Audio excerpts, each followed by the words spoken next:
let's reflect that on the wonderful mystery that we carry the presence of God around with us all the time, that God is within each one of us, active, dynamic, inspiring, challenging, and here.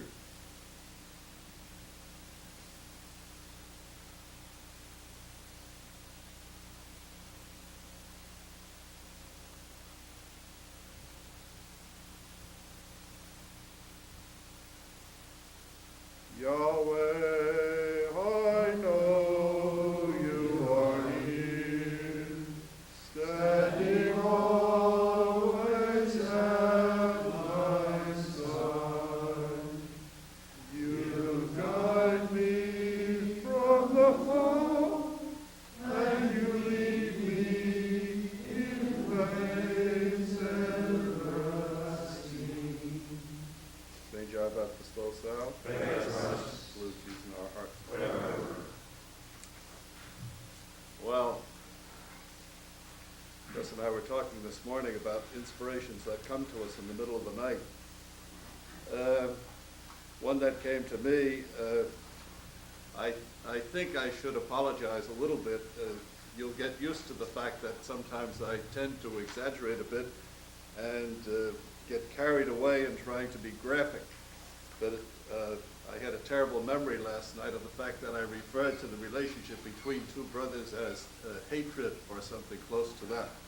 And I think I should correct the record a little bit on that, because when you use the word hatred, you're saying something about an interior attitude between two people, and there's no way anybody can judge that. But in speaking of Yves Boutet and Léon Arose, I think it is accurate to say, it might be more accurate to say that there is a very strong professional rivalry.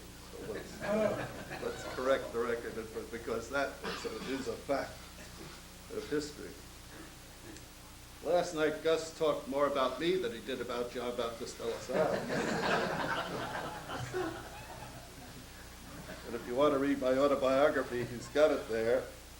It's considerably shorter than Blanc. And in that autobiography, I developed the bait that he set before me in his remark that he taught me everything I know about sex. And I have a very vivid memory of this, of course. It all started in the spring of 1934 when I was in the 8th grade. And my father took me out. Of course, we were not as precocious as young people are today. I was 12 years old, or 13 years old at the time. And so my father takes me out in the automobile this evening, and he's hemming and hawing, and finally says to me, John, that's my name, by the way, or was my name. He says, John, do you notice your mother's getting fat lately? And I said, well, she's always been fat. What else is new? So he says, well, don't you think she's a little fatter than usual? I said, well, yeah, now that you mention it, I guess so. Well, he says, the reason she's getting so big is because she's going to have a baby. And I said to myself, oh my God, not another one. This would be number 7. So I said, well, what has that got to do with being fat? He says, well, the baby is inside her. Oh, I said, he said, that's why she has to go to the hospital. Gee, I said, I never thought of that. So I said, well, how did the baby get inside her? So he says, well, next year you'll be going to the brothers' school and they'll teach you all about that when you get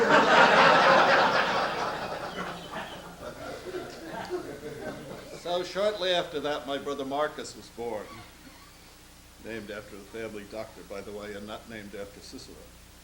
And by that time, of course, a year later, I was enrolled in Christian Brothers Academy in Albany, and there I was, a student in Brother Augustine's biology course.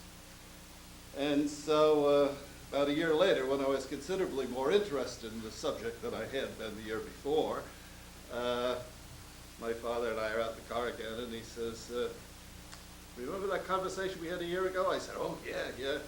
And he says, well, do they teach anything about reproduction or anything in that course? I notice you have this course from Brother Augustine in biology. Well, I said, yeah. I said, he taught us about the reproduction of the frog. So my father says, it's the same thing.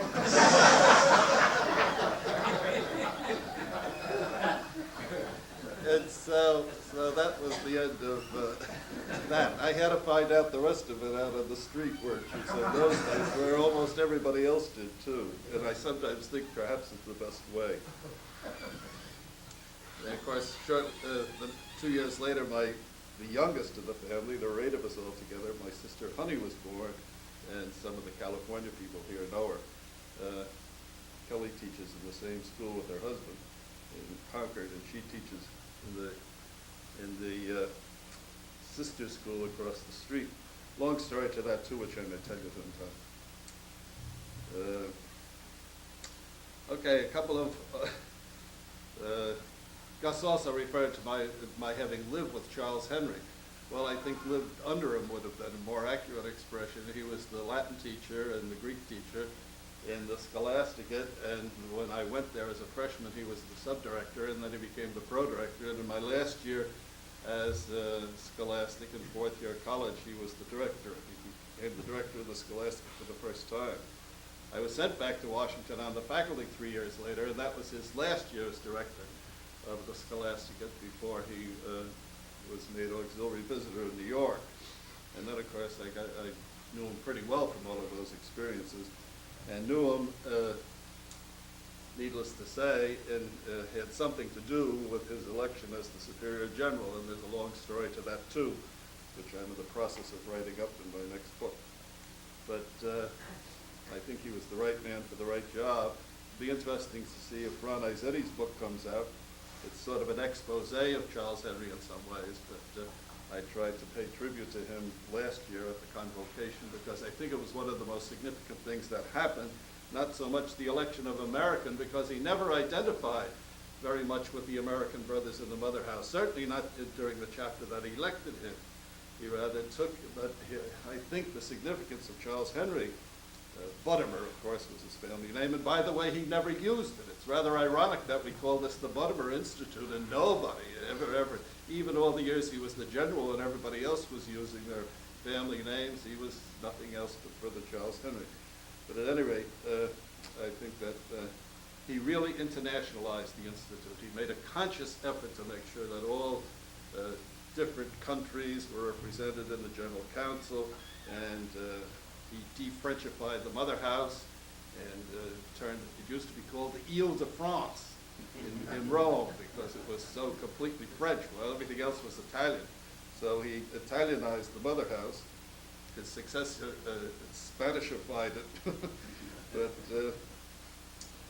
and I think, and he traveled around the whole Institute. I think he brought the Institute to the brothers all around the world. So I think he's a very, very important part of the fact that the Institute has really become an international reality. And maybe that's where its future lies. We'll never get to the stuff today. The reading list. Some people have raised a problem about my affair. Well, if you look at number 5 on your reading list, you'll see that the My Affair readings have a number in parentheses. The parentheses refer, I did not know when I was doing this, and Joe Joswiak was wandering around someplace, and I didn't know which version he was going to send around. The original pages here refer to this printed version of My Affair. And in the back there is an appendix that gives a kind of a summary of the founder's life, which is not in the thing you have. So a lot of people have been desperately looking for pages 173, and of course there isn't any in the text you have, but it is in here. But this same thing is in beginning, so it's no loss really. There's another interesting thing here. It's a list of the 81 countries and the years in which the brothers founded, entered those countries for the first time. Some of them are rather late in the day. Interesting, for example, that the Institute was in Latin America before it was in Spain. And the Ireland, that the Institute started in Ireland only in 1880, because the Irish Christian Brothers had already captured the thing, and I think that it's by that history that we got to be known as Christian Brothers, because when we came to this country, the Irish immigrants thought we were the same thing. So they started calling us by that same name. Then we co-opted it. There's a long story to that, but it's a little outside of our purview here.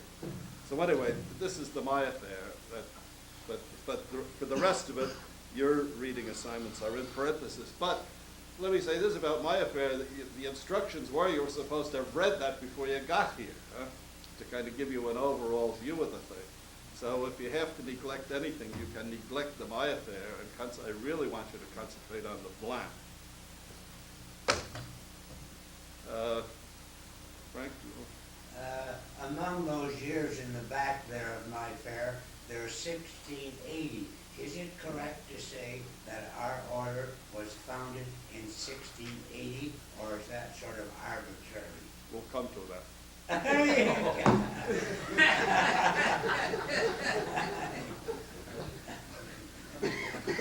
And by way of coming to that, will you bring tomorrow and Friday, bring with you the copy that you have of the formative years, all right? You have some reading assignments in it, but I want to highlight a couple of things, and I'd like you to have it with you when you come. Speaking of projects, I don't know if you've ever seen this, but there's a whole series in French of kind of comic books on the lives of some of these saints, but it's very sophisticated and very detailed. This is very interesting. I'll leave this here on the table. I hope people don't swipe all this stuff in. But it's kind of graphic. If somebody has any artistic tendencies, you might want to draw a comic strip of De La Salle. This is a serious one. You could do a comic one too, of course, if you want. You know, other groups have done interesting things. Or you might do a Doonesbury style thing. Or something, but anyway, this is an interesting thing that some of you might enjoy looking at. And I'll leave this here too for your examination. This is a kind of a commentary of the stained glass windows in the chapel over here. Underneath the clerestory, or whatever they call that thing up there, I guess that's the right word. Those small stained glass windows all around are scenes from the life of John Baptist de La Salle. And here they are reproduced with a little bit of a commentary on them. And the windows are numbered. So sometime if you want to go over there and make the Lasallian stations of the cross, you can go from window to window and follow the path of John Baptist de La Salle. So that might be a little project someday when you get tired of reading.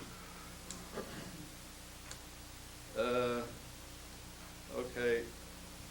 Andrew Simon, after I was talking to him yesterday, said that he'd try to plan to be in that room every day from 1 till about 4 or so, maybe as late as 5. He also said, now I don't know why, I think Brother Augustine was baiting him a little bit on this, but he also said when he's not there, that they would give the key to that room to a brother if you asked for it. Now, they might give you a hard time, I don't know. But he said, but the understanding is that you don't take anything out of there. That's very important. So if on a weekend, for example, when he's not there, if that's a time when you get going on your project and you want to use the thing, and if worst comes to worst, I think maybe either Chris or Gus or myself or Mimi could use their clout to get that key for you if you desperately needed it. And the library's closed altogether on Sunday, I believe, isn't it? I think so. Okay. So all of those. That housekeeping out of the way, let's get going.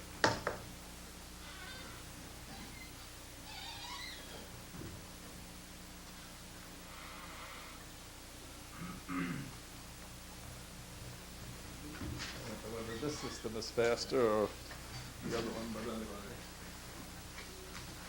I want to talk a little bit this morning about the educational scene. It takes us a while to get to John Baptist de La Salle in this thing, but we'll get there eventually, I hope by tomorrow. So that to appreciate the context and the background into which the founder comes, I think we have to know something about what's going on in France in the 17th century. Now, the founder's lifetime roughly comes very close to corresponding with the reign of King Louis XIV, the famous Sun King, strongly Catholic, and of course this is a situation where the union of church and state is very close, the symbiosis between the two, if that's the right word. And so it was impossible to think of, and I think that I sometimes find this with the French brothers.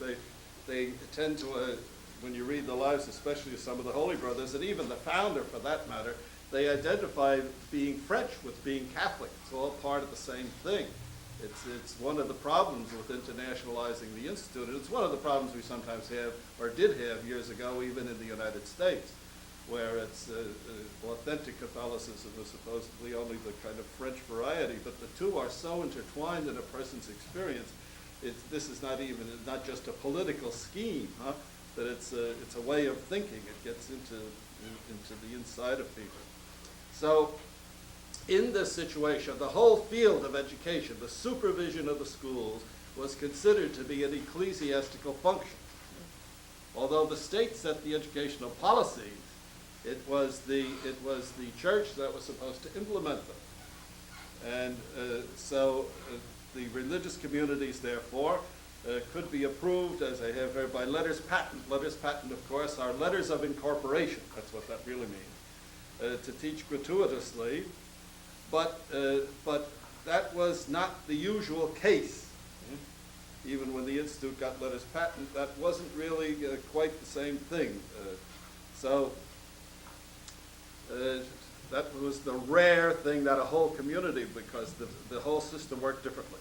According to the educational policy set up by Louis XIV, the separation of the sexes was just taken for granted, and it was also incorporated into the law. Boys had to be taught by men, girls by women. The key person in all of this is from the level of control and everything was the bishop, or his delegate, unless a particular congregation happened to be exempt. For example, the Ursulines were, but very few others were. So that meant the police had no jurisdiction whatsoever over school matters. Now, all of this kind of becomes important when the founder gets in trouble with various types of authorities, and he was shrewd enough to play the one against the other, because he was, when this is all over, and as we go through it, when you come to read The Work Is Yours, you'll see that he was in trouble with the ecclesiastical establishment because they were the ones who had control over the schools, but he was in trouble also with the civil establishment, or the educational establishment, part of which was protected by state law. Now, the supervisor of schools in this situation was known as he's either the écolâtre, which of course is based on the word école, which means school, or the chantre. Sometimes it's called the one and sometimes it's the other. Now, of course, chantre means chanter. And this goes back to the old days when the only schools were cathedral schools attached to the cathedral, and the school was a kind of a junior seminary where they started little kids from being altar boys into being the seminarians and so on, and that they were the clerics, they were the only ones who were literate. So that title, écolâtre, or chantre, the chantre thing goes back to that day. And so the school supervisor, that was the diocesan supervisor of school, or the parish pastor, depending on what kind of school it was. We'll see more about that down below. So, but all of them are dependent on the bishop. Obviously, both the superintendent of schools, who was always at least a monsignor, and very often a bishop, and the founder was getting in trouble with them all the time, or the pastor, they were ultimately subservient to the bishop. As we'll see, when the founder had to, again, the founder kind of learned how to play the one against the other in these things. In 1695, now of course by 1695 the Institute's well already underway. If we think of the Institute as beginning in 1680, it's been going on for 15 years. Louis XIV revoked the Edict of Nantes, which had allowed religious toleration for the Protestants, the Huguenots. But Louis XIV revoked that with his famous expression, one king, one law, and one faith. In French it rhymes. What is it? And une foi, une loi, et un roi. Roi. So, one king, one law, one faith. You go to France, they always tell you the joke about what's the difference between France and the United States? Clearly different. So, I do know, you see. Well, they say, well, in France we have one religion, but we have 365 cheeses. In the United States they have one cheese and 365 religions. But there's another word that's important. So this is not a very ecumenical age. Huh? And as a matter of fact, when John Baptist de La Salle, who was not an ecumenist at all, when he goes down to opens up schools down in the South, it's precisely to brainwash the children of Huguenots into being good Catholics, and that's why it was so easily supported down there. And a lot of the parents would take the kids home afterwards, the Protestant parents, and they'd say, now don't pay any attention to those brothers. That's all a lot of nonsense. That's not what we believe. Our tradition is Calvinist, and it's different. So that creates some trouble there. And it's important, even in the use of words, to remember that when, even today, when people in France use the word chrétien, Christian, they mean Roman Catholic. Huh? We have to think of that. This is one time I had a little dialogue with Charles Henry one time, because he thought he had a very brilliant idea when he said John Baptist de La Salle was well ahead of his time because he called his institute the Brothers of the Christian Schools, not the Catholic schools, and that this showed how open he was, etc., etc. Well, I had to say, oh, no way. Chrétien in French means Catholic. Huh? So we are the brothers of the Catholic schools. That would be a better translation than brothers of the Christian schools. I don't think we'd want to do that today, but at any rate, I think you have to get the sense of that. And when you read in the Founder's Meditations and things, when he talks about being a good Christian, he merely means being a good Catholic. Huh? It's unthinkable that there's any other legitimate way of being a Christian except to be an observant Roman Catholic. So in this, so when Louis XIV, Leo the 14th would be a pope, but we haven't got one yet, except in Lazarus, if you read it. But Louis XIV revokes this thing. So, that was in 1695. In 1698, he issued this edict about the schools, and it controlled it imposed a compulsory education law up to the age of 14. Apparently it wasn't terribly enforced, but anyway, everybody had to stay at school, supposedly, theoretically, until the age of 14 from that time on. And he set the salary. And the salary of the teachers, Kelly, was 100 livres for men, 150 for men, and 100 for women each year. Now, we're going to see this word livre come up every once in a while, because it's the French word, which corresponds to the British word pound. I suppose originally it meant a pound of some kind of precious metal that it will be worth. But this is the unit of money. Gus and I worked on this with Minus Joe and a few other people, trying to figure out what a livre would be worth in today's money. And, maybe, 5 or 6 years ago, we figured about $10. Maybe it ought to be more than that now with the inflation and so on. So 1 livre would be about $10. So that meant the annual salary in our terms would be about $1,500 a year teachers were getting, which would be just about enough to survive in that culture with the prices and everything else. And of course, the women weren't worth nearly as much as the men, so they only got $1,000. So, but keep that in mind. When you're reading Bland, you'll see reference every once in a while to an écu. An écu is 3 livres. So if he talks about 100 écu, that's 300 livres. So it's good to get that into your head as you start reading these things. Want to say anything about that, Gus? No, just that the word franc is also used interchangeably with livre. I think, I forget how it goes now, but I think in Italy they called it a franc, and called a Libra in French. We won't run into that much, though, in our reading, I don't think. Occasionally in the letters, I think. In the letters, maybe, oh, yeah, especially with Gabriel drawn. Okay. All right, now, what kind of schools? So that's the administration of schools, huh? The policy, as you see from that last thing, was set by the state, but the enforcement and the control and the routine operation was in the hands of the church authorities, where everything finally centered on the bishop. Okay, now what kind of schools were there? First of all, the tutors, or the preceptors, as they were called. And these rich people always had they never started their delicate little young sons with the rough and tumble kids going even to the university, but most of the time they would start at home. And the tutor would bring them up to a certain level, certainly introduce in a course of reading and writing, and beginning always with Latin, huh?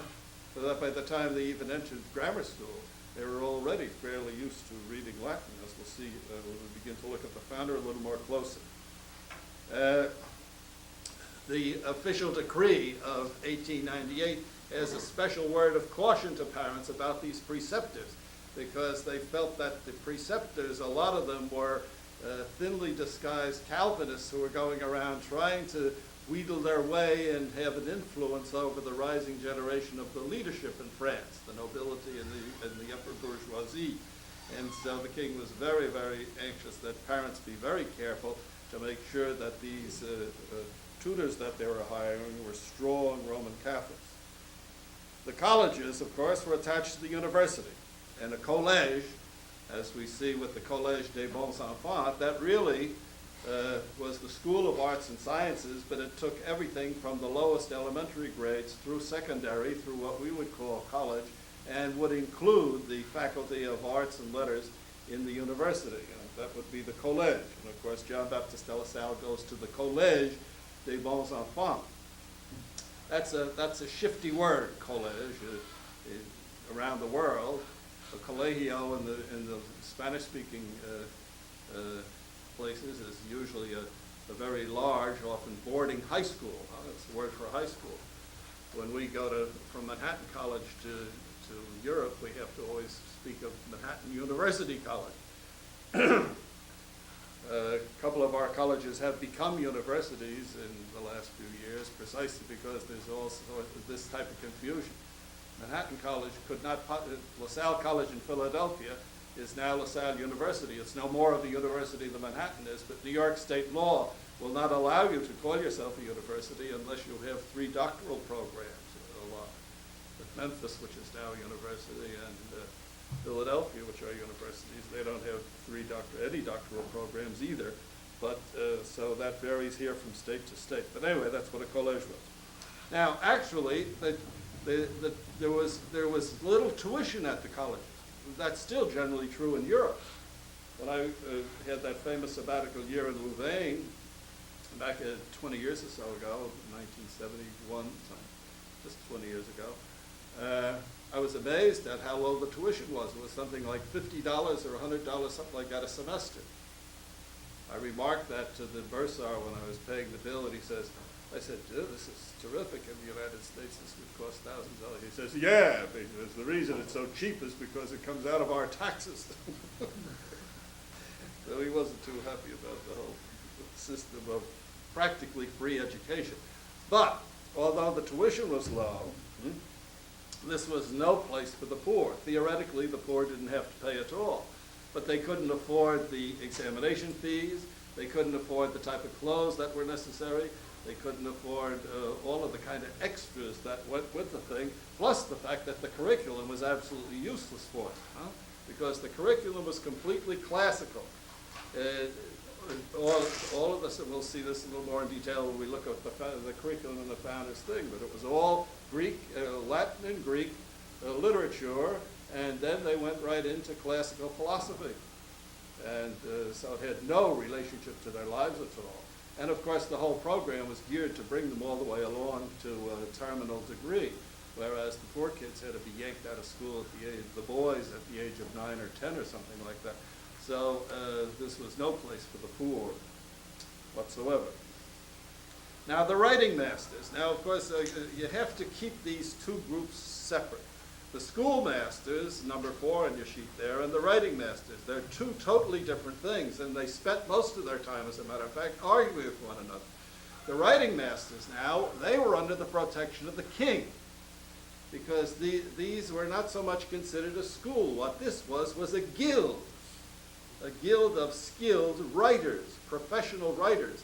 And the principal function of the writing masters was to be able to verify the accuracy of signatures and handwriting, be able to attest to this, because forgery was such a terrible problem. And so they sold their services to write things and things like that and so on. So it was a very, very powerful guild. The word that's used in French for this is syndicate, or syndic in French. And so they had very, very strict entrance requirements, and not everybody liked the regular apprentices and so on. Not all of the candidates measured up. They had to swear oaths to verify signatures and to maintain the quality of penmanship. And so their whole idea was that we have total control over the teaching of writing. So this is why they were always at odds with the schoolmasters, because some of the schoolmasters started trying to teach some of the kids to write, and there'd be hell to pay for that. Schools were for reading only, not writing. Now, though, the dropouts from the writing masters would become public scribes. So if somebody needed a letter to be written, they could write the letter for you. Of course, the founder wrote his own letters, including some to Sister Louise. Of course, obviously, if you could have somebody write your letters for you, you could have somebody read them to you, too. And you see that sometimes, don't you, in dramas and so on, where there's a lot of opera plots swing on this business, that a letter comes and somebody reads it to them, and they don't read what's there at all. They make up something instead of reading what's actually in the letter, because not every, the level of literacy was very low, even among some very, very wealthy and very noble people. Couldn't be bothered learning to read. It was a waste of time. Okay, so that's the writing masters. Now the schoolmasters, the little schools as they would call, perhaps appropriately, because they were small operations. Usually a schoolmaster would open up a school in his own home, use the living room of the home or something for a school. He might or might not have an assistant, but he'd set him up, and it was a sort of, he'd get as many students as he could, and bring them all in, and then they all sat around the corner waiting, and he'd bring them up one by one, and they'd recite. And he had the old ferrule right at hand, that sort of thick leather strap, and if the kid missed his declensions or something, whammy on the knuckles, and so on and so forth. And that was great motivation for them to be prepared when they came up to the schoolmaster. But there was nothing at all like what we would today consider a school. But there was money involved in this apparently, and this was for people who could pay, but for kids who would not be going to the university eventually. So maybe the bourgeoisie who wanted their kids to be able to read and possibly write, or they wanted to go into some other careers where the university curriculum had no meaning. Well, they'd go to these little schools. But like the writing masters, this was carefully controlled by the diocese. And each schoolmaster had his assigned territory. Now this is one of the things that got the founder in trouble, because when he started opening up his school, as rival to them, he was invading on a territory that had been assigned to a particular schoolmaster all the time. We have to recognize that the founder was operating outside the law a good part of the time, in terms of what the law required. Okay, so now these schools the schoolmasters were obliged to accept poor students without a fee. But needless to say, they didn't work very hard at recruiting them. And again, the poor kids didn't want to come because they didn't mix well in that company and so on. And so the teachers always treated them as second-class citizens and so on. So very few of the poor ever took advantage of that. Now, what about poor kids? Where did they go? Well, every parish was supposed to be operating what was called a charity school. Now, the charity schools, every parish had one, and these were open only to the certified poor, the pastor was supposed to keep lit. Now we'll see all of this in detail in the Life of the Founder, especially when you read the land. But each parish priest was supposed to have a list of the poor that the pastor would certify as poor enough and impoverished enough to be able to come to these schools. But these schools, there were no standards whatsoever. To be a teacher in one of these schools, there were no particular requirements. Most of the teachers that a pastor would hire would be dropouts from the university or sometimes dropouts from the seminary. Their attendance was spotty. Truancy was rampant. No discipline at all. No systematic instruction. And at the slightest excuse, the pastor would close the school for long periods of time. The budget would run out, or there'd be a fight in the parish council, which they did have in those days, by the way. And for any slightest reason, or they only had one teacher and he got sick or something like that. So it was no way, actually. It was just an awful, kind of a messy situation. And sometimes when a schoolmaster got tired and wanted a little extra money from the parish, he might take over one of the charity schools too, with all of the thing and so on. So that's pretty much the school situation. Yves Boutet makes an interesting comment in his writing of the history of the Institute, the foundations of the Institute, that De La Salle never opened a school. Now, I'm not sure that that's completely accurate, but what he did in almost every instance was take over one of these parish schools and transform it into what he called a Christian school. Right. So that's kind of the school type of situation. So you see how segregated this is, and how it conforms to the stratified society at the time, and how desperately indeed it was of reform, especially if the poor were ever to get anything that could even roughly be called an education. Now, so that of course always raises the question of who are the poor. So some of that stuff that I gave you to read from Yves Boutet, I think makes that kind of clear. The poor were not the absolutely destitute. The poor were people who would have work sometimes and not other times. The artisans were those who had a craft of some kind, a marketable skill, but there wasn't always a market for it. And then the poor would be janitors, manual laborers, people who had to earn their living by the work of their hands. The fundamental definition of the poor, I think, for the founder would be those whose lives were had no real dependable, steady income, long periods of poverty, and having to send the children off to work very early in their life, maybe a husband and wife both working. Very few could afford to marry before the age of 30, that type of thing.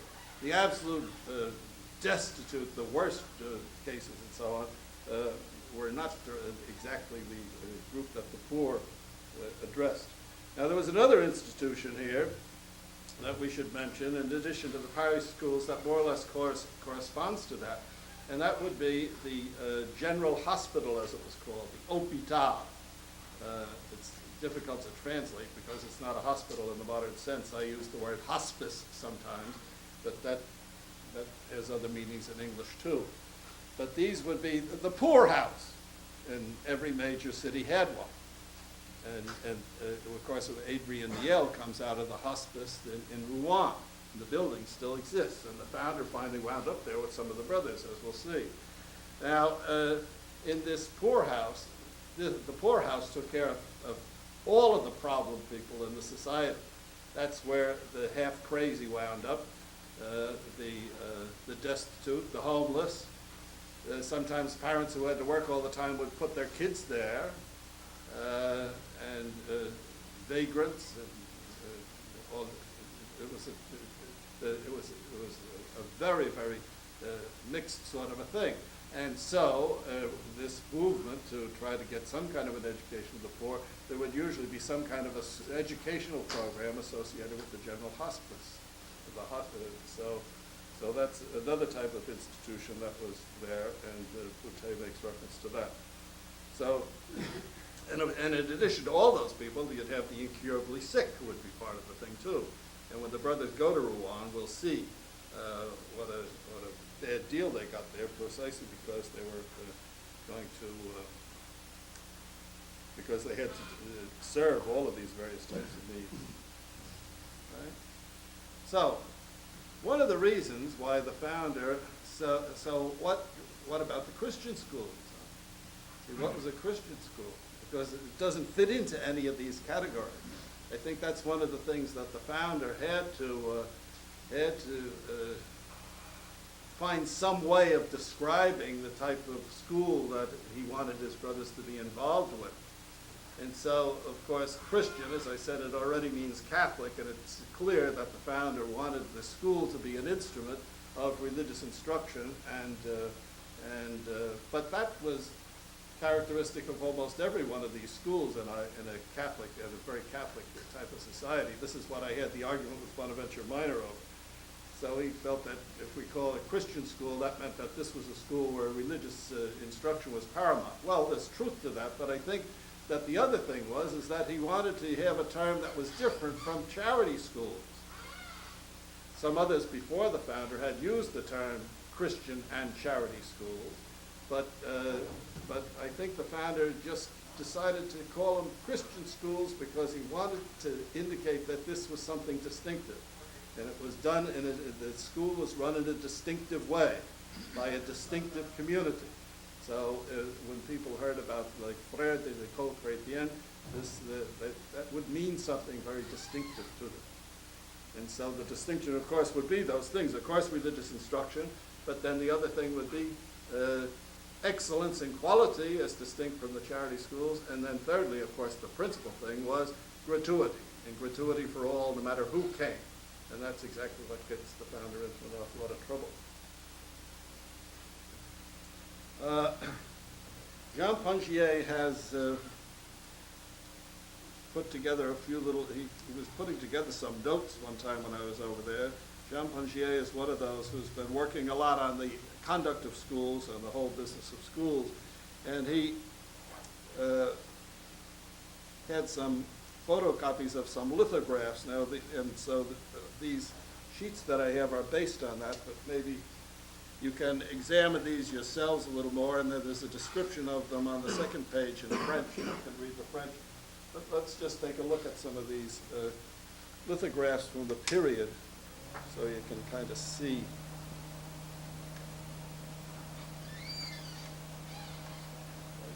Would it help to put the lights out a little bit? I don't know.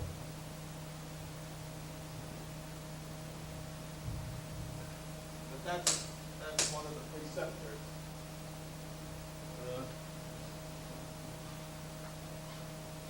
In a home with two wealthy kids. Yeah. Barely. Can't see very much there. But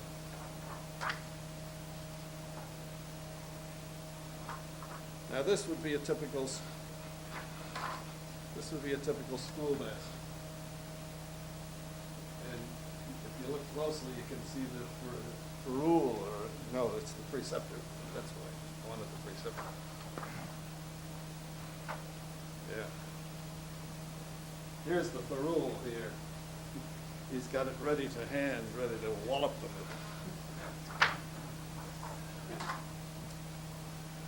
Now the schoolmaster would have one in one of his hands too, but it doesn't show up so often. So there's the one kid reciting, huh? And he's got his back to all the others who are doing whatever they feel like over there. The family cat's here in the corner. There is a dog or a tail. But that's one of the petites écoles. And that man would have had a monopoly for that particular area where he was running the school.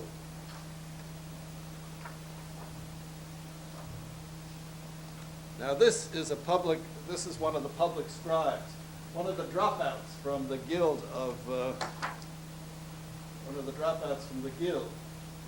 See, here he is over here writing letters to people, and sets up his booth, and so if somebody who wanted a letter written would go to him.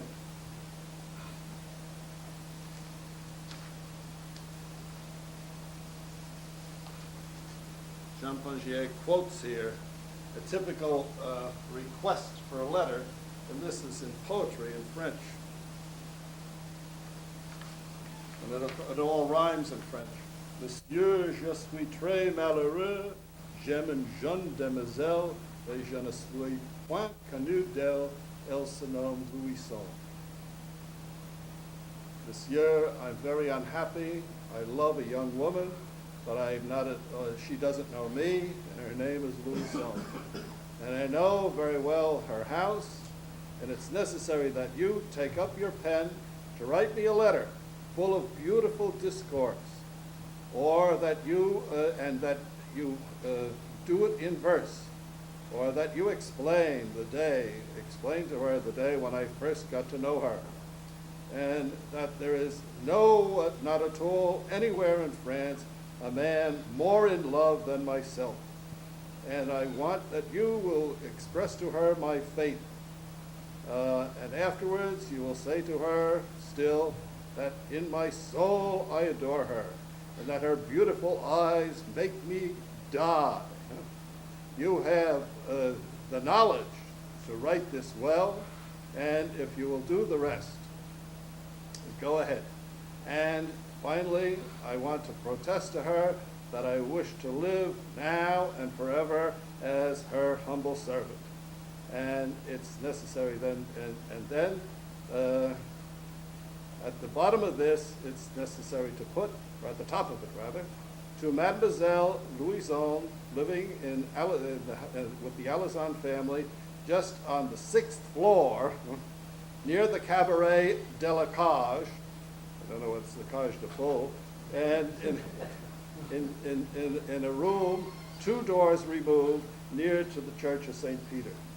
And so it's a very cute French thing. Those of you who read French get the poem. So that's the professional scribe, and that's how they made a living.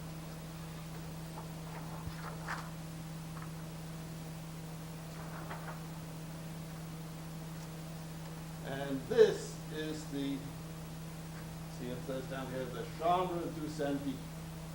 This is the room of the syndicate, of the writing masters. And all of their samples of writing on the wall, all of their royal privileges. Notice the royal seal and the seal of their guild. And it says on the bottom there, la vérification de la fausse et bonne écriture. And that's their motto, to verify the difference between good and bad handwriting. And so that's the Guild of the Writing Masters. So those pictures may help fix some of that in your mind. And while I have this projector here, and this is a kind of a transition between yesterday and today, I guess, in a way.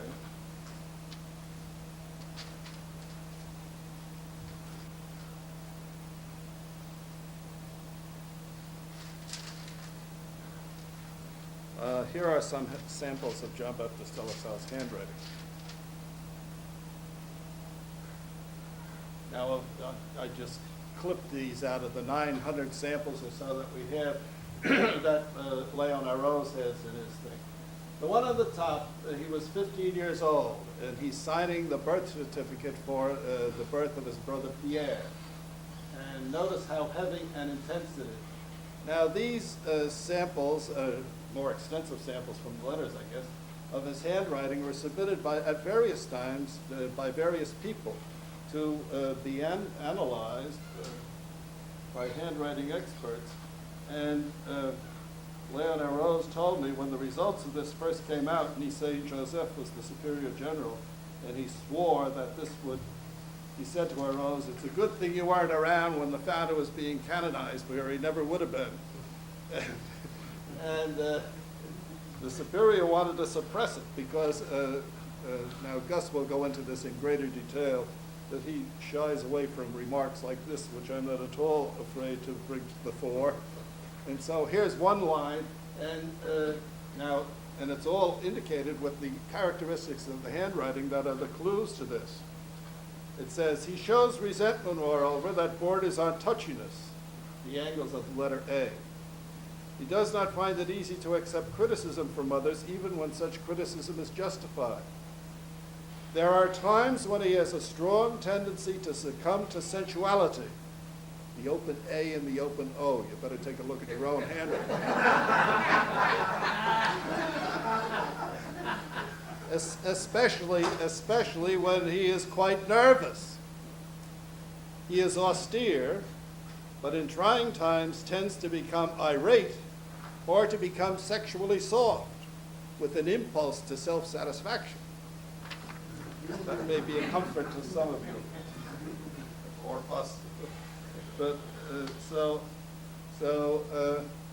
I used to be a little suspicious of this, but Malcolm O'Sullivan in our community, whom some of you may know, is really had training in this and is an expert. And I have a friend of mine who has a kind of a very funny way of writing. And I just, for kicks, I asked Malcolm sometime, would you do this for me? And I was surprised how long it took him, and I didn't realize what I was imposing on him. So he wrote me up a page or so about, and he didn't know who the person was at all, male or female. It was a male friend, and he had the person down to absolute perfection, including things like he's unhappy because of the death of his father. He said it's evidently a male. He regrets the recent death of his father, and all sorts of other details about this stuff. Malcolm had no way of knowing, but he got it all out of the handwriting. And that kind of convinced me that there must be something to this skill that our unconscious comes through in our handwriting, and people who know it, like people who know how to interpret your dreams and so on. Well, anyway, so, and of course the point that in that one article from that one analyst makes the point that in a way it makes the founder's life much more interesting when you realize he wasn't naturally austere and wasn't naturally self-controlled and so on and so forth. Now, I don't want to intrude on Gus's territory, but he'll go into more of this, his characteristics, but these are some things to look for. But notice how the handwriting develops. Now, the second one is from 1672. It's a signature on a contract, all right? And this would be while now he's gotten rid of all of that heavy type of writing, and it's you can notice that it's very precise and very definite, and this would have been the year that his father died, when he was beginning to take over the affairs of the family. And he's 20 years old at this point, or 21. Now these last two come from 1718, the year before he died. This one only about 6 months. So you see already now what's happening to a lot of us when you get to that ripe old age. The handwriting begins to fall apart a little bit and so on and so forth. And it's rolling all over the place. Arose has another interesting thing about the loop on the D in the De La Salle. Now, one of the big arguments among Lasallian scholars, maybe we may as well get out of the way now, is what are we going to call this man? Now, the French have all finally settled on La Salle. And in, I think, the most recent issue of Lasalliana, there's an article by an Italian brother who berates the English-speaking brothers for always want to call him De La Salle. But I like De La Salle for many reasons, and one of the reasons being that's the way he always signed himself. And Arose told me that he prefers De La Salle too, but he finally felt he had to succumb to the others, and he refers to him as writing all the time as La Salle. But he says he really prefers the De La Salle. And one of the interesting things about this is, remember his father's name was Louis, huh? And his father always had a way of writing Louis De La Salle with the loop, and the loop running into the D. Huh? And De La Salle picked up that loop from the Louis when he signs his own name at the beginning of the D. Arose has studied that in some detail of examples where the way of doing that loop into the D are exactly the same. And so that's another interesting aspect of his personality, his relationship with his father, and Gus will talk a little bit about that too. And of course the other thing with, now sometimes he writes it as all one word, as a lot of them do, and sometimes he leaves it off, but the fact that he signed himself that way makes sense to me. Now you have a lot of examples like La Fontaine is De La Fontaine, and the D gets lost from that one. But a couple of his teachers, like Desperier and de la Stock, they sign themselves always with the DE in front of it. The argument of the French is that, well, that was a pretension to royal extraction. And since he was only bourgeois, really, he had no claim to royal title, and the DE was a little pretentious, et cetera, et cetera, et cetera. And there's a whole big long thing about it in Coutet, and of course the Italian is again speaking all the time from this connection with royalty, which really is not a it's not a concern for us, let's say, in the United States. We don't get all that hung up on all of these class distinctions. Yes? Who would have thought that was on the right? Probably the preceptor, but all of the people who went to the university had to be able to write it. The problem with the writing masters was they were afraid that people would begin to sell their ability for handwriting. It was taken for granted, I suppose, that a university student would have to know how to write. Where would trade schools fit into this? They didn't have any that I know of. Like, for example, it talks about Lasallian went to a school and they were making stockings. Yeah, well, see, the trades were, remember, this is before the Industrial Revolution, huh? So all of those skills were taught by the people who had the skills, and most of them were in the hands of guilds, huh? So if it was any serious mastery of a skill, like carpenters and things like that, I presume they would have to be trained as apprentices by some master carpenter. Right? Now, in that school where they were making stockings in the parish of Saint Sulpice, I just presume there was a craftsman who knew how to do this, and he had whatever civil machinery that they had to use, and that way they were able to get money for the kids. I'm not aware that there was any such thing as a trade school in anything like the modern sense. Gus? Well, you remember at St. John, there was a whole vocational program, watchmakers, landscape art, and then the so-called delinquents that were placed at St. John had a whole gamut of vocational programs. So it was probably a case of skilled participating. Or getting some master to come in and teach them something that they might be able to use afterwards. Yeah. But vocational schools as such as an institution. It seemed from that management handout you gave us that writing was a big component of the brothers' school. Oh, definitely. Sure. So what, he just disregarded the writing Of aspect? course, That's the idea? of course. That's what gets them into trouble, precisely. And but because he's also accepting kids who can pay, that gets him in trouble with the schoolmasters, okay? He's in trouble with the writing masters because they're teaching writing, and he's in trouble with the schoolmasters because he's letting in kids, and he's taking away some of their best customers. And you can't blame them. Blount is deadly on these terrible schoolmasters. You know, De La Salle's the hero, and they're the villains, and they're being moved by Satan and all that sort of stuff. The poor guys were trying to preserve their living, for crying out loud. He was putting them out of business. You know, Gus? The word Christian school, that's a very significant thing. Just like the word institute. Those are two terms that we take for granted, and I really would like this to kind of develop a little more. Why don't thou call them Christian schools? Well, didn't I just do that? You did. I just like to do. We had that already. I want you to explain it. I plan to do that a little more extensively in the next hour. I'll come back. What was the economic background of the schoolmasters, and why would anybody go into that profession? I suppose they must have had some kind of, at least the beginning of the university education, and either dropped out or couldn't make a living at it, or they found that they could make a living running a school like that. I don't know. I imagine there might have been a fair amount of money involved in it. Huh? And so if somebody went all the way through the university and didn't go on to the formal university doctoral courses, of which there are only 4, huh? So you either went into arts and letters and became a litterateur, which wouldn't attract everybody, or you went into theology, or law, or medicine.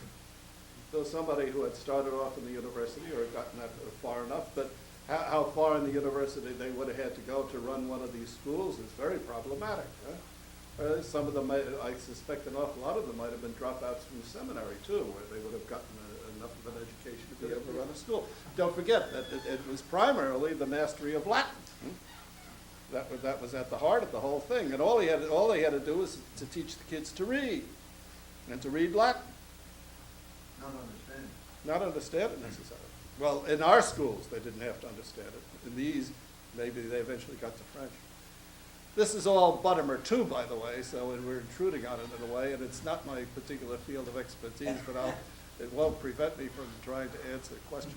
Peter? Because you have a little confusing. When you're talking about the distinction between poor and destitute, you're saying that the Lasallian worker worked for the destitute go to school also?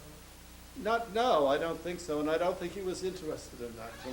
The destitute, most of them would be wind up in the poorhouse, huh? And the really destitute, we're talking here not so much about the children. I suppose he would accept any children, but these would be totally abandoned families and broken up families and all that sort of thing. I think that the founder mostly was involved with schools that were already established in a parish, so that you'd be talking about the poor of the parish living together more or less as a family. I think that might be a safe way to put it. When we're talking about social classes, the destitute would be the really down and outers, most of whom would probably wind up in the poorhouse or the hospice. And their kids would either wind up there with them or just go loose all over the place. But when we talk about the kids running loose all over the streets, I think these were the kids in a particular parish. I think that's the way we have to think about this. One of your colleagues at Manhattan College raised the question, a hypothetical question, you may not want to deal with it either now or later, or you haven't dealt with it in the past, but if the kids were being properly trained in religion, would De La Salle have open schools for the poor? Yeah, it's an interesting question, but I don't think you can really separate it. Huh? That would presume that there was some system for catechizing them, but the only system they had for catechizing them was the schools or the Sunday services where they get kids in for Sunday school type of a thing, and that was around. I really think.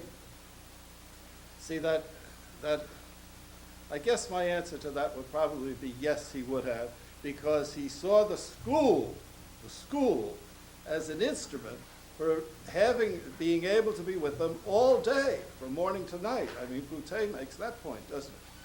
You know, that this was a thing, that it couldn't just be a question of and at the same time integrating them into something useful.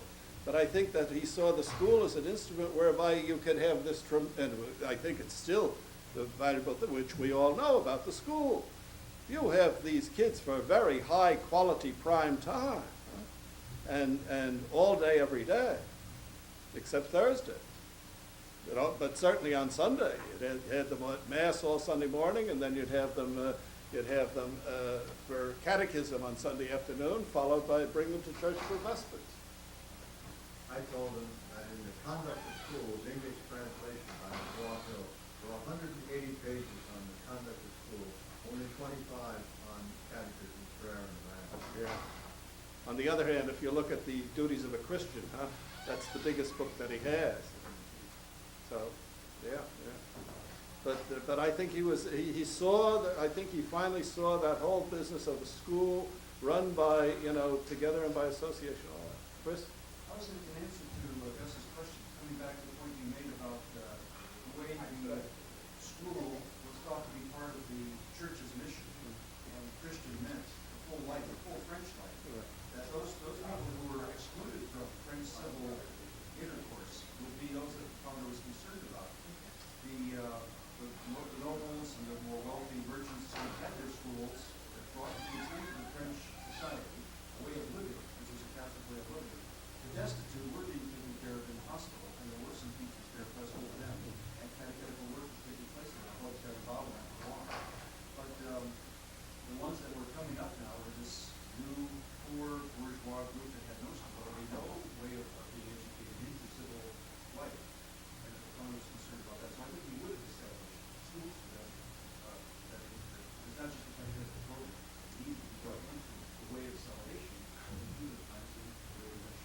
He certainly would not have established schools without the teaching of religion. Oh, that's perfectly clear. Huh? Without religion having a very important part to play. But more about that in the next hour. I'll leave these little exhibits here. Brother Alfred Calcutt. And for some time now, he's been preparing this very, very thorough, scholarly, documented biography of John Baptist de La Salle in English. And it's been appearing in installments in what was started off as the London District Newsletter.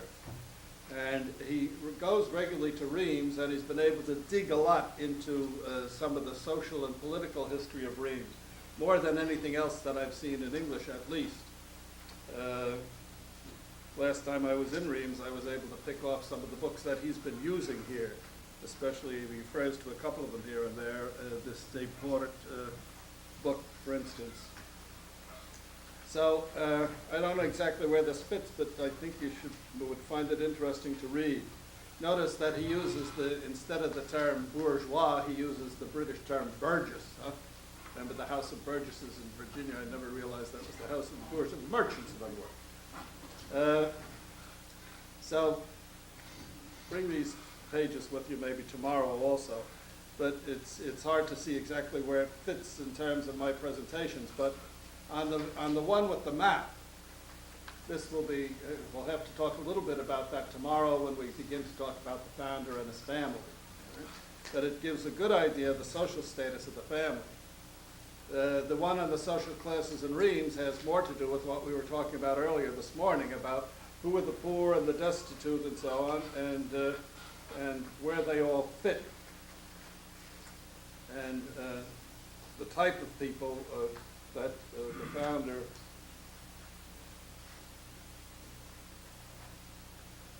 was dealing with. At the bottom of the second page, for example, you'll see some kind of an idea of who it was that, the last sentence of the second page, these children were the preferred clientele of his brother's schools, and it indicates for the small artisan class and the poor there would be only street plays and puppet shows, the antics of justice and the feats of tightrope walkers. Crowds would gather of children, nothing to do, passers by to stop and stare, used for the crude language and smutty jokes. Well, that's how they learned about the frog.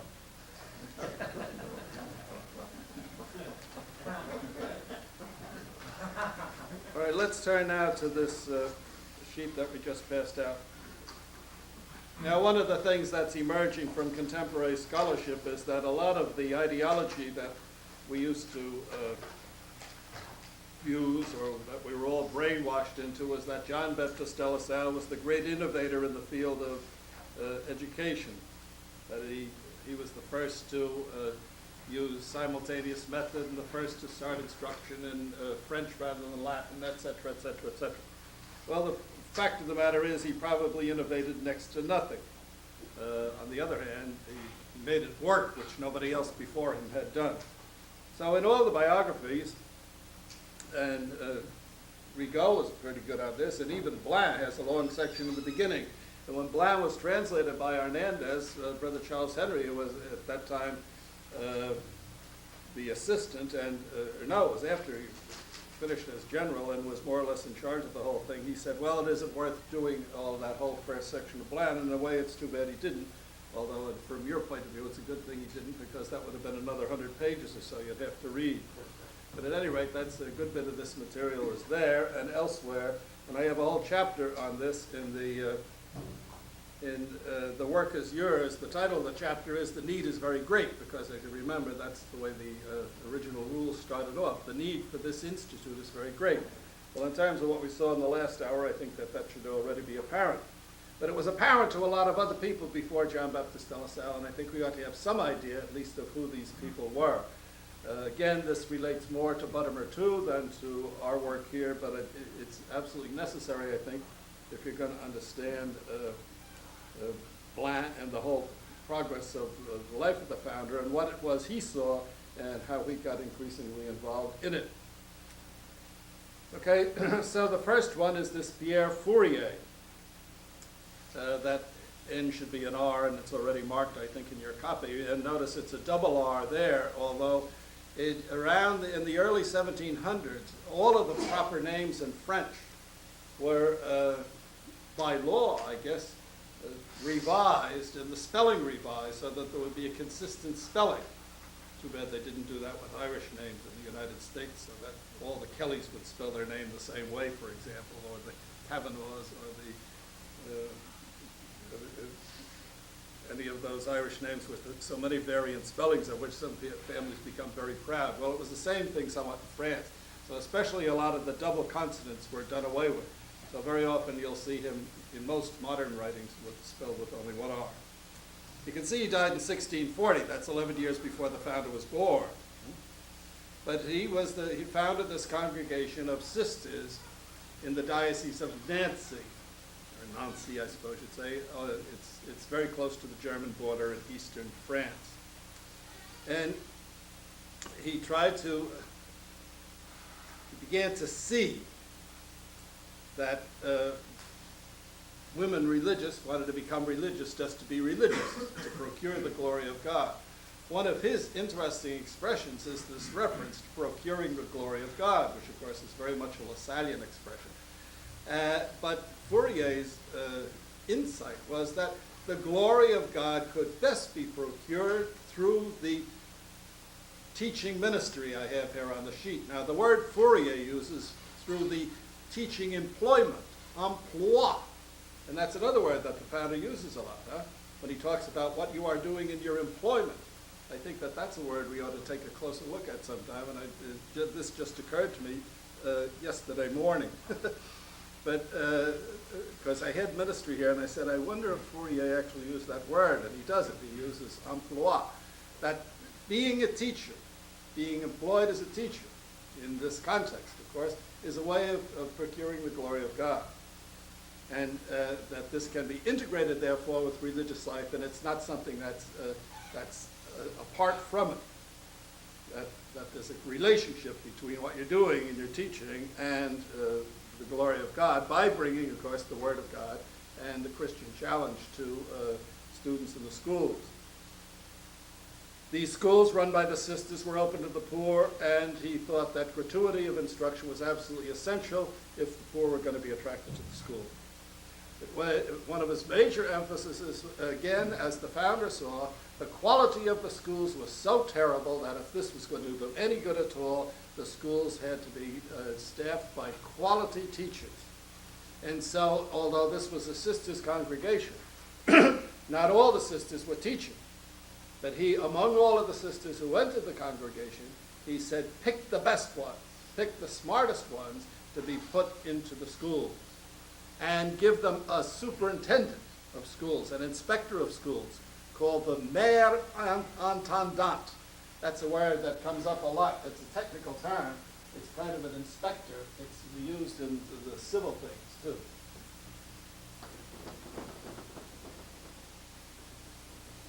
And of course, it has an E in it if it's a she. And the mare, of course, isn't a horse. It's mother. Like years ago, the nun in the subway who announced in a loud voice to some of the others, "Oh, sister, I heard you became a mother yesterday. Congratulations."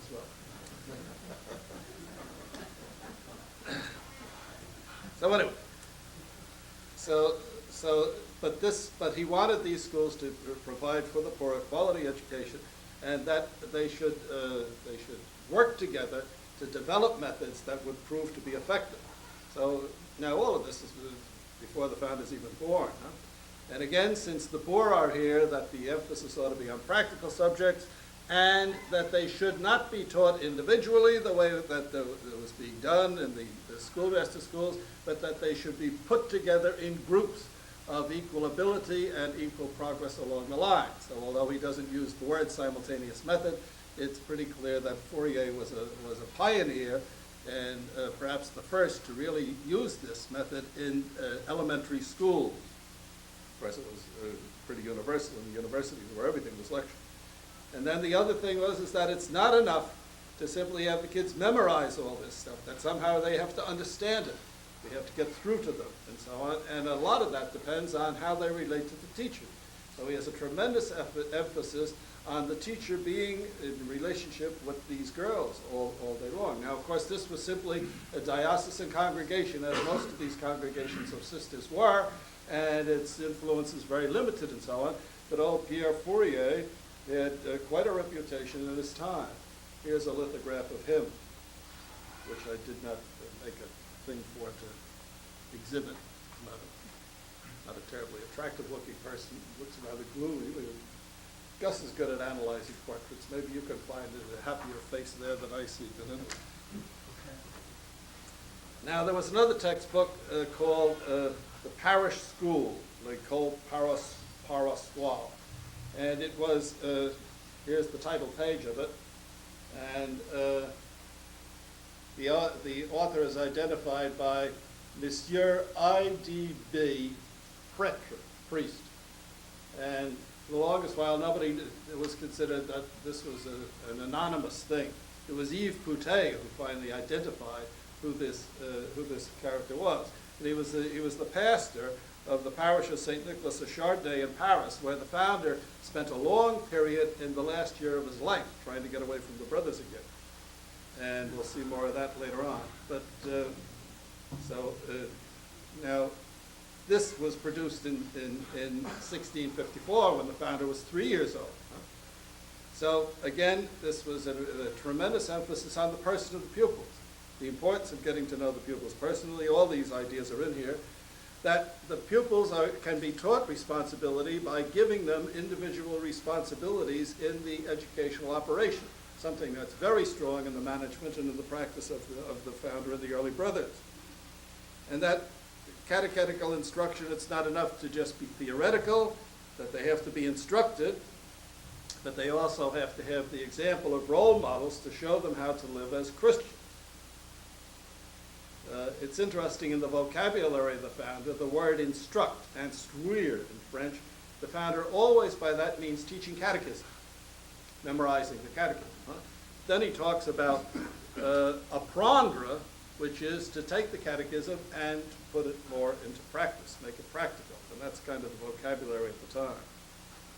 The word montre, when in De La Salle's language, show, is what De La Salle usually uses that word with regard to explaining how to read, how to write, and how to do sums. This again, this parish school, of which this was the kind of the management of the schools, if you will, insisted on simultaneous method in large classes, and a tremendous emphasis on the importance of good attendance, which is one of the principal characteristics of the discipline in the brother school, as we will see as we go along. But I notice I got the but there. There are two major things about this thing that are very different from what happened with the founder. Now again, this is a limited operation, but it exists, and it pre-exists the founder. It exists in this parish in Paris. But again, the author thinks, and the pastor thought, and they all thought, that it was still important to begin with Latin. That Latin is at the basis of all the modern languages, and therefore they ought to learn that first. And only when they've mastered Latin should they be allowed to touch the French. And secondly, the other thing is that for sanitary reasons, they separated the rich and the poor. So part of the simultaneity would not only be according to ability, but the poor would be put into one class and the rich in another, because the poor were so, their hygiene was very dubious. They were filled with lice and all sorts of things. I hope you read some of that in the Boutet thing. So these are two significant ways in which the founder deviated from what was going on here in the parish of Nicholas of Chardonnay. Roland, by the way, lived in this parish for a while too. And so Roland, who had a great influence on De La Salle, comes out of this same background. Now, another school that had a short life in Paris because it was very Jansenistic were the schools at Port Royal, which was a monastery this is another textbook that was around at the time. We can't go into them all. And this is what Port Royal looked like. I don't have it. See how extensive it was. Now, Port Royal, of course, was one of the gates of Paris, the Royal Gate. And this is Port Royal of the Fields, in other words, right outside the gate. but this major enclosure with typical monastic thing. You can understand the French Revolution. We look at one single monastery, had all this much property, huh? But this was heavily penetrated by Jansenists, and Louis XIV finally was able to close it. So this, he closed it in 1660 when the founder was 10 years old. Okay? So, but they were one of the principal propagators of the idea of starting instruction in French rather than Latin. And they were also very insistent on teaching good penmanship. How they got away with it with the writing masters, except perhaps that they were kind of an exclusive school off to one side out of the mainstream of society. But they're supposed to be credited with the invention of metal pens. And they had a great deal of skill in the art of tracing. So, and another thing was that they began to see the importance of learning other languages that were current in Europe, especially Italian and Spanish, the other Romance language, as well as Latin and Greek, after they mastered French. And one of the big features of this educational thing that they wanted was that they trained the students to take notes when they read. Again, see, all of these reform movements are saying, well, even the education that exists, there's too much emphasis on memory. The kids don't understand what the hell they're reading. They learn how to read. They can read it out loud, but it doesn't mean anything to them. So they began to say, well, then take notes when you're reading, and take the text apart. The same way in a biology class you would take a frog apart, for example, to see how it reproduces or something. But the technique of dissection in the laboratory, they felt, well, you ought to do the same thing with a piece of writing. And so that was a kind of a forward-looking thing, too. All right, now another one who develops, he begins in 1668 when the founder is 17 years old. He addresses in Lyon. Now, the geography of France is roughly square. How do you like my map? And here's Paris. Now, Lyon is way down the south. Huh? In English, we call it lines. Just to get a little geography ahead of time here, too, by the way. Think of this as a triangle up here. The founder is born in Reims, to the northwest, to the northeast of Paris, and he dies in Rouen, to the northwest. So, up until very close to the end of his life, the whole history of the institute, the founder, is here. But he extends his effort all the way to the North Sea and all the way down to the Mediterranean in Marseille. And at the end of his life, we'll see another triangle down here when we come to it. But anyway, Lyon is, and it's not far from Harmony, where he spent so much time in his early life. So down in Lyons, or Lyon, this Charles Damia addressed to the merchants, the provosts, the magistrates, and leading cities, this remonstrances on the need for the Christian gratuitous schools for the poor of both sexes, that both poor boys and poor girls needed this, and that it was having a system of schools for the poor was the only remedy for the social ills at the time. And when you read the social ills of the time, as Demia describes, and all you can think of is the Bronx, where I come from. But the present situation, there's moral depravity, social injustice, economic need and lack, and all of this, he claims, though, all of those social, economic, and political problems, all of them are tied to the fact that the poor are not getting an education, and that schooling is the remedy for this. I think even in a modern big city, we kind of realize that, huh? And the public schools, for example, every once in a while you get a crackerjack principal at a public school who transforms the school into a totally different experience for the kids who attend a first-class quality public school. And those that are not of that type, they just perpetuate these ills, like drug-ridden and everything else and so on and so forth. So the more things change, the more they remain the same in a certain sense. So Demia was finally appointed by the Archbishop. He was a priest, of course. He was appointed by the Archbishop to By the way, the date I have there is 1668. He set this address forth twice. The first time it was in 1666, and then 2 years later he repeated the whole thing. And so he was so insistent that the Archbishop finally put him in charge of all the education. So he began to organize the education on a diocesan basis, and begin to develop school boards for the individual schools, and then to bring all the teachers together once a month so that they could exchange ideas and begin to develop better methods to become more effective.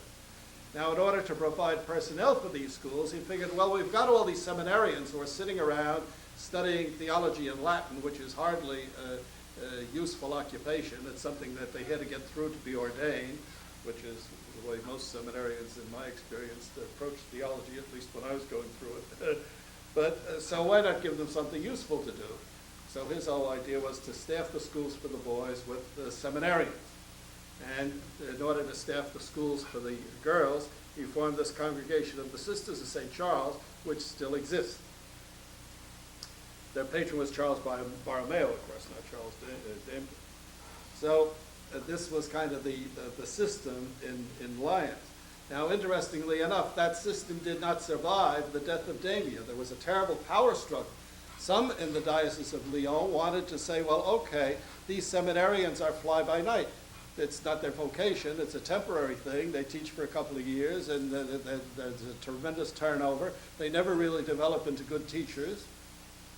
Problem in a lot of our dioceses where they use priests from time to time, this is when they can't get anybody else. They're not interested in it, and it's not a vocation for them, and so on. So they said, why don't we bring in the Brothers of the Christian Schools? But some of the more conservative people and the clerical-minded people again said, oh, no, the essence of Damier's vision was that this should be an organization of seminarians, that it's an integral part of seminarian training. There's a necessary connection between seminary training and the Christian instruction of young boys, and so on and so forth. So that view prevailed, and that was what was the reason the brothers never got to Lyons. The founder went through Lyons a couple of times, as we'll see. But this created an enormous problem for the founder in Marseille, as we shall also see later on in his life. So you have to keep Dampier and his system in mind. Now, if that was in Lyon, down here, another development was Rouen. Now, of course, the connecting point is Paris. And the connecting person in all of this is Nicholas Rouen, who will become the founder's spiritual director and the founder of the Sisters of the Child Jesus. Because Roland was associated with this Lyons movement, he was aware of it, and he also spent a lot of time in Rouen, but he was native of Reims. So up in Rouen, this Nicolas Barré began to see the same thing, the same needs and so on, and his center was at the General Hospital in Rouen, where he was operating from 1659, again when the founder was 8 years old. So he founded, first of all, a group of mistresses, maîtresses in French.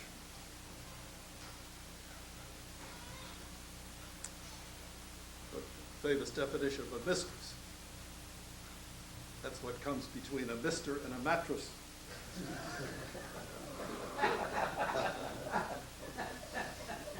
I want the tape to be a bestseller.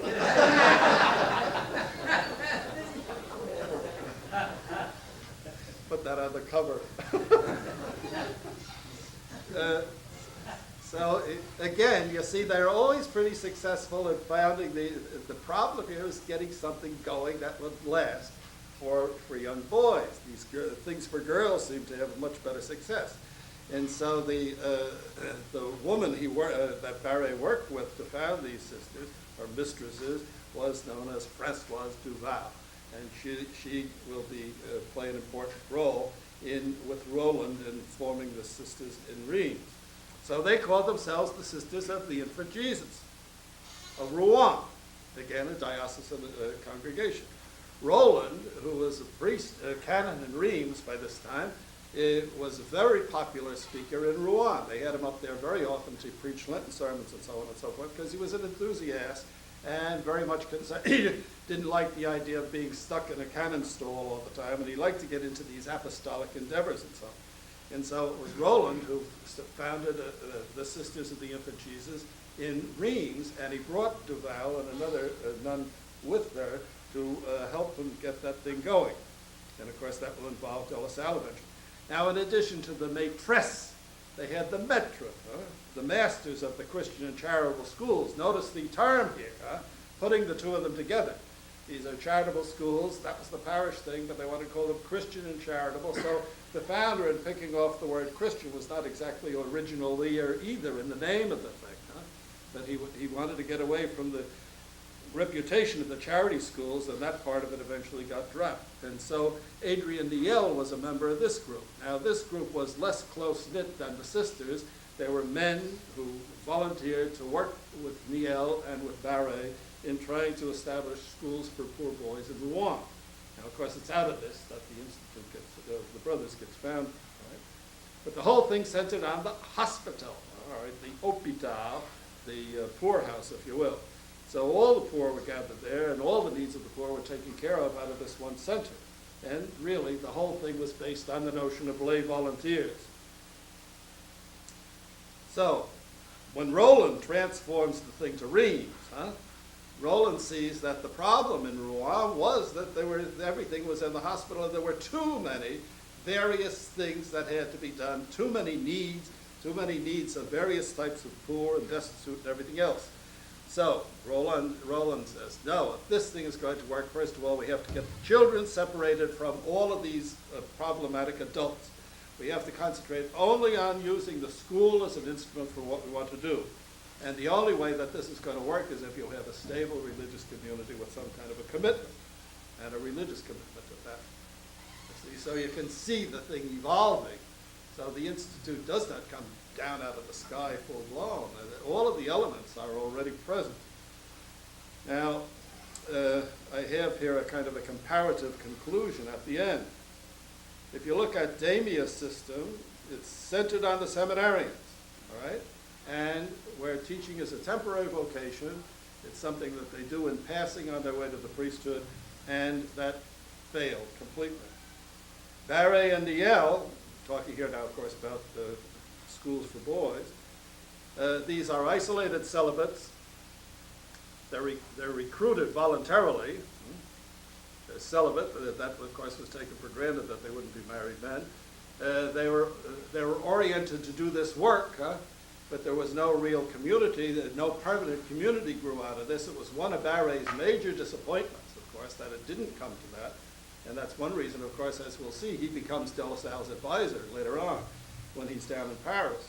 But this was one of his great disappointments, that this community never emerged into a community. And it didn't have any serious religious character to it, and that failed. Now, the difference between that and the system of De La Salle is, first of all, the stable community, the sense of doing this by association and together to conduct gratuitous schools, that this is a community commitment, and it's a stable community, ultimately stabilized right from the beginning almost by a vow of obedience, and ultimately by a vow of stability, and a vow to associate together to keep gratuitous schools. It was characterized by an intense spirituality and a tremendous sense of prayer in the presence of God. The founder always held this. I think I often like to put it this way, that one of the contributions of John Baptist de La Salle was to transform teaching from an employment, and not a very highly regarded one at that, into a vocation. To tell the brothers that they were ambassadors of Jesus Christ, ministers of the gospel, and successors of the apostles even. This is a major thing. And he demanded a total commitment from his brothers for this, with or without vows, by the way, and ultimately this succeeds. And this is why he succeeds where all of the rest of them fail, precisely because of the community nature and dimension that he gives to the whole enterprise.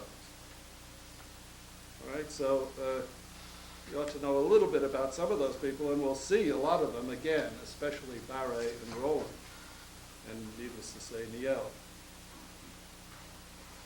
Now, Gus asked me to expatiate a little more on the precise meaning of the Christian school.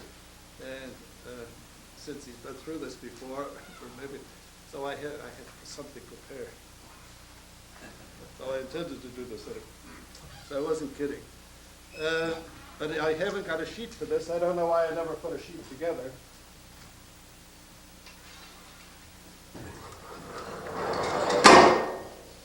Zingo. But let me say a few words under each of these headings about the Christian schools of De La Salle.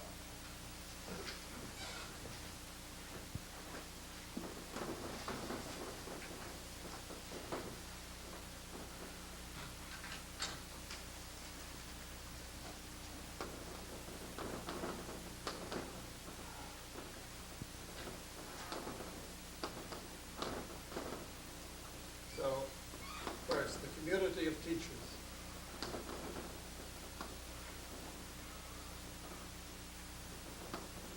Secondly, the person of the teacher.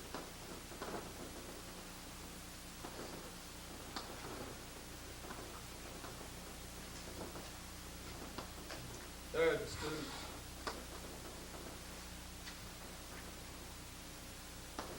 Fourth, the method. Fifth, the religious community.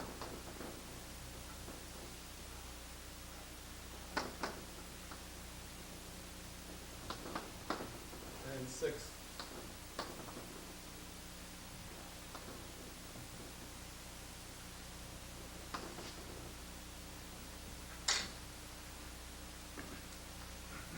in 1720, the brothers had occasion to try to present themselves to the authorities in Rouen. And here's how they described themselves. This institute was begun by Monsieur de La Salle, a canon of Reims, who was moved by compassion for the children of the poor and artisans, both because their parents were incapable of instructing their children in religious principles, they themselves uneducated and forced to seek daily menial jobs to gain a livelihood, and because these youths were left to themselves, he conceived the plan of starting schools where the children of the poor and artisans would learn reading, writing, and arithmetic, and receive a Christian education through catechism and other daily instructions appropriate for the formation of good Christians. For this purpose, he gathered together some young unmarried men. Notice nothing here about founding a religious order. The order, that is. Gathered together some young unmarried men who, though filled with goodwill for the instruction of youth and for community living, were still unable to achieve these because of the lack of opportunity. De La Salle, realizing that the number of applicants increased and that they were being called from several cities of the kingdom, worked towards making them live according to the purpose of their institute, in order to revive the life of the first Christians in them and to inspire them to hold all their possessions in common and not to own anything for oneself. He set down rules for both their daily exercises and for the general government of their institute. Okay, so this was a community of teachers, laymen, unmarried laymen. Right? And the community was characterized by stability, by discipline, by competence, by prayer, and commitment. I've got all those words down here. But stability was a major concern for the founder. It was one of the principal reasons for the vow of stability in the beginning, because the institute had no legal existence either in the state, it was not incorporated, there were no letters patent, and it had no legal existence in the church. When the founder got in trouble in Paris, he could easily have claimed exemption from all of those civil suits as a clergyman. But if he did, then the brothers would have been subject to all of the same things, because they had, and so he had to stick with them. So the vow of stability, and of course in that context, for them to make a vow was a very serious and solemn thing, and of course the founder would make it even more so in making them think about it and getting them to do it and so on. But the vow of stability, coupled with the vow of obedience, this is what he saw had happened to all these other things before him. None of them ever lasted. And they didn't last because the community was not a stable community. So the stabilization of the community is an important element in in the concept of the Brothers of the Christian Schools. That if this thing is going to succeed or work, it has to come out of a stable community. And if they're going to be involved in educating others, they must themselves be competent in what they have to instruct. Now, of course, they didn't need university degrees, obviously, when you consider they were teaching, for the most part, only elementary students. But they had to really be able to know how to read and write and how to communicate it. And if they were going to bring these kids into some sort of a disciplined way of life, especially important in the 17th century, as we know from the rules for politeness and so on, then they had to be disciplined themselves. And so the discipline was very rigorous and very intense. But he invited them to it and challenged them to live this way. And they did. Sometimes they went way beyond what made sense or that he was even challenging them to. And not only was it just a question of discipline for its own sake, but it was very deeply religiously motivated. He had them with all of this motivation out of the New Testament, all of the language of ministry and relationship to Christ and ambassadors of Christ and so on, and an intense prayer life centered totally around awareness of the presence and providence of God. So the community is held together by all of those bonds. All of those were community bonds. The commitment on their part, the stability of the community itself, the religiousness, the motivation therefore, the discipline, and the sense of a mission. He's very clear on the person of the teacher. That whole business of instruction, vigilance, and good example. Today we'd use the term role models. That's what he really wanted the brothers to be. And brothers to themselves, but older brothers to the students. Be with them from morning to night, it's all. That the teacher had to be the sort of person that the students would look up to, where the discipline would become almost automatic, where the very presence of the brother as the teacher would immediately engender respect and love. One of the interesting words the founder uses in a lot of his expressions is that he wanted the teachers, in regard to the students, to show tenderness to them. Tendresse. It would be a little dangerous, I suppose, if he started using that language today with some of the stuff that's going on, but depending on people would mean by being tender to some of your students. But he doesn't shy away from that word, to have a tender love for the students, and to let it come through. Not in any sloppy way, of course, and not ruining the disciplinary situation either. So this, of course, comes through very, very clearly in all those meditations for the time of retreat, and the virtues of a good master and all of those things to see, so that the teacher has a real sense of himself in front of a classroom, that he knows what he's doing, he sees himself in this special relationship to the students, and he sees himself as representing Jesus Christ, or bringing Jesus Christ to these students. And that Jesus Christ is speaking to the students through him, and that he can see the presence of God and the presence of Christ in these kids who start off by being so far from salvation. All right, now with regard to the students, of course, the students were the artisans and the poor. And we've already said enough about that, I think, and what we've said so far, and it's all through those articles, so you have a pretty good idea of that by now, I think, and what the significance of this was. I think I don't think we should ever say De La Salle admitted the rich to his school. The really rich probably never came to our schools. Most of those would go to the university, or any of the nobility and all. But it was the middle bourgeoisie beginning with the upper bourgeoisie. A couple of children from doctors and bakers and shopkeepers and people who had a steady income, who could have afforded to pay to send them to little school, began increasingly to come to our schools because De La Salle liked the mix. But the principal thing was that it had to be gratuitous, because he didn't want those who could pay, if they were paying, he didn't want them to have any advantage. Right? And that's why I was very, very strict with the brothers. Now, of course, that famous vow of teaching the poor gratuitously, that's not the founder's language at all. That came in after his death with the Bull of Approbation.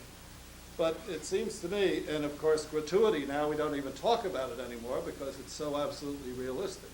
But it seems to me that the gratuity of the Christian schools ought to be a mark of a Lasallian school still, but without reference to tuition. but reference to the fundamental principle behind it. That is, those who have the bucks have no special privilege or claim in this school over anybody else. And if your father is a major contributor to the fund drive, for example, that doesn't give you an advantage over anybody else. Or if your mother bakes cakes on my birthday, or if you happen to own a yacht, or a nice fancy big home with a swimming pool that I could go to in the summer, or if you could get me into your golf course and so on, a private club, etc. I don't have to, etc., etc., etc. It's that principle that you can't buy your way into the type of education that the brothers want to give in their school. Now, I think that there's some, I don't want to get preachy here, and I'm probably not in a very good position to preach to anybody else. But I owe this insight, by the way, to Jared Rowery, but I think this will probably be more developed when you get to Buttimer too.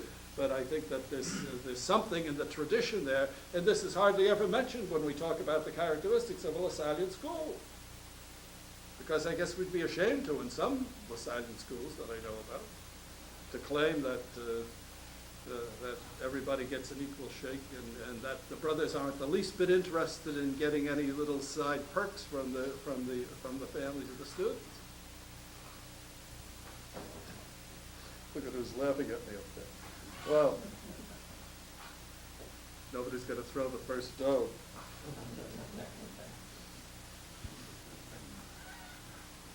Did you ever hear that famous story about the woman committed an adultery? And she's standing there committed adultery. Jesus starts writing on the sand and so on and so forth. And so he says, let the one who is without sin cast the first stone. And they all walk away one at a time. And all of a sudden, the stone comes and wham! Knocks the woman down. And Jesus says, oh, mother, would you please learn to mind your own business? But methods. I think I've said enough about this, but simultaneous method. So we've seen what that means. But again, we talk so much about, the big simultaneous method, but it wasn't all that simultaneous because there was a tremendous concern, and they kept records. If you read the stuff in beginnings, about the way they had of keeping the records on each individual student and writing up little reports on it and following his progress and moving them up to the next grade only when they were ready. So the simultaneous method, in most of our schools at the founder's time, there were two classes, the lower class and the upper class. But then they were and there were a teacher for each one.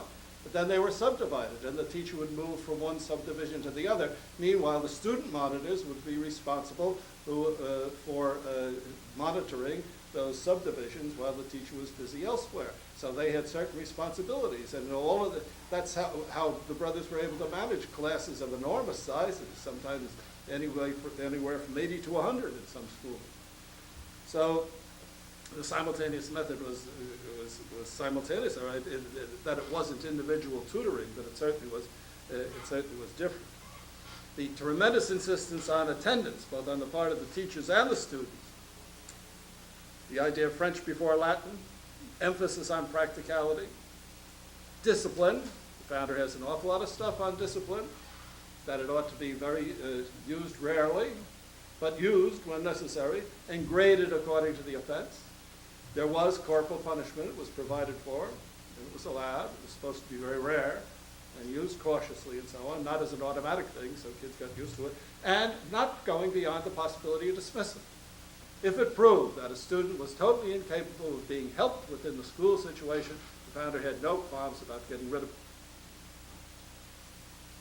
If kids reported in sick, or if somebody didn't show up, one of the responsibilities, some kid was assigned to go around the house and find out what was wrong with the kid. If you didn't get a note from mother, somebody would be knocking on the door shortly.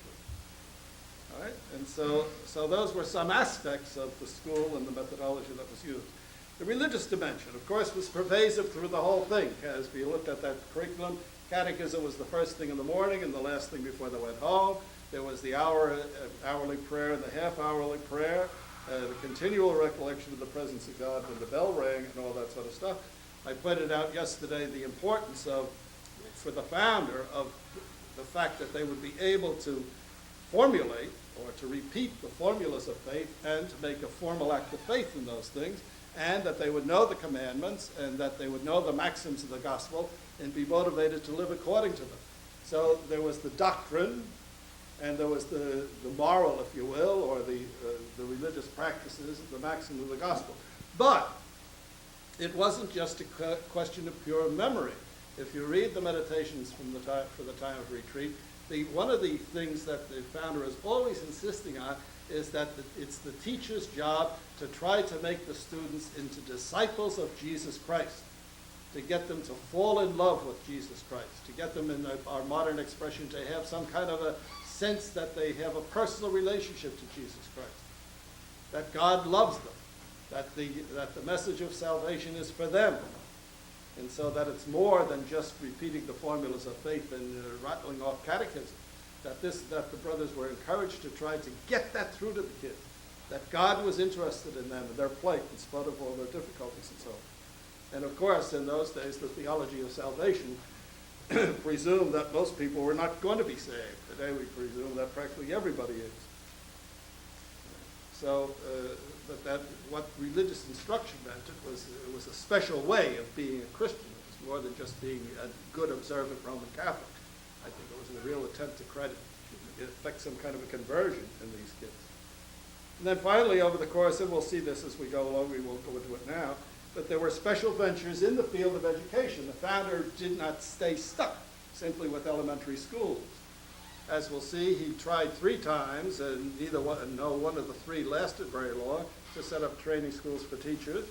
In Paris at one time, he had a very successful Sunday school for adults, where for older boys, this would be young men, late teenagers probably, who were working all week long, but who wanted to further their education beyond the elementary school.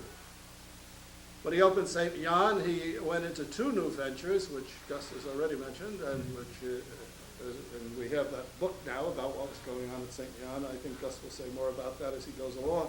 But a school for delinquents, and training them in practical things that they could handle, and also a school for boarders, where they probably got some kind of an advanced education. But practical, huh? As an alternate to the university. Battersby makes a big thing out about that. That really, De La Salle was the originator of an alternate to the university for people who wanted to pursue their education further, but didn't want to get into that type of theoretical thing that was going on at the universities at the time. So the Christian schools, although in concrete terms in the founder's lifetime, it mostly meant the parish schools, the transformed charity schools, which now becomes a Christian school. The founder was certainly not stuck with just that possibility. He was open to new things and so on, and so that should be part of the Lasallian tradition too. Okay? Well, I think it's kind of time for lunch, or nearly so. So for tomorrow, you'll bring with you the formative years, and you'll be ready with all of the readings for tomorrow that we have under number 4 and 5. Okay, so that'll get you into a little bit of Bland, but not much. And I presume you've already read the My Affair, but some of the stuff in the beginnings may be helpful to you.